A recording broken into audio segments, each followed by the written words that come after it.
আসসালামু আলাইকুম, সবাইকে স্বাগত জানাচ্ছি দেশ আমার টিভির সংবাদে। আপনাদের সাথে আছি আমি জিহাদ হাসান। তৃণমূল বিএনপি নেত্রী অ্যাডভোকেট অন্তরা সেলিমা হুদার ঈদ পরবর্তী শুভেচ্ছা বিনিময়। মোহাম্মদ তারিকুল ইসলামের প্রতিবেদন। তৃণমূল বিএনপি নেত্রী অ্যাডভোকেট অন্তরা সেলিমা হুদা আজ বিকালে শাইনপুকুর নিজ বাড়িতে ঈদ পরবর্তী শুভেচ্ছা বিনিময় অনুষ্ঠানের আয়োজন করেছেন। এ সময় উপস্থিত ছিলেন তৃণমূল বিএনপির সিনিয়র যুগ্ম সাধারণ সম্পাদক মোহাম্মদ আক্কাস আলী খান, সহ সাংগঠনিক সম্পাদক মোহাম্মদ কামাল মোরল, শ্রীনগর উপজেলা ভাইস চেয়ারম্যান ওয়াহিদুর রহমান জিঠু, কুসুমহাটি ইউনিয়নের সাবেক চেয়ারম্যান আব্দুল ওয়াহাব দুহারি, মুন্সিগঞ্জ জেলা প্রেস ক্লাবের কার্যকরী সদস্য মোহাম্মদ তারিকুল ইসলাম সহ দোহার শ্রীনগর উপজেলার বিভিন্ন ব্যক্তিবর্গ শুভেচ্ছা বক্তব্যে অ্যাডভোকেট অন্তরা সেলিমা হুদা বলেন, প্রতি বছর ঈদের পরের দিন আমার পিতা বাংলাদেশ সরকারের সাবেক যোগাযোগ মন্ত্রী, তৃণমূল বিএনপির প্রতিষ্ঠাতা চেয়ারম্যান মরহুম ব্যারিস্টার নাজমুল হুদা সাহেব আমাদের শাইনপুকুর এই বাড়িতে ঈদ শুভেচ্ছা বিনিময় অনুষ্ঠানে মিলিত হতেন। আজ আমার বাবা বেঁচে নেই, আমি ওনার সন্তান হিসেবে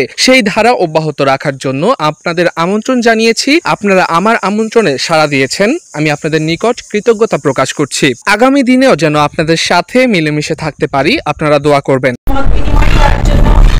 ঈদের শুভেচ্ছা বিনিময় করার জন্য আর কিছু না, সবার সাথে একটু ঈদের দিন ঈদ উপলক্ষে দেখা করার জন্য এবং ভালো মন্দ কিছু খাওয়ার জন্য চাই আছে।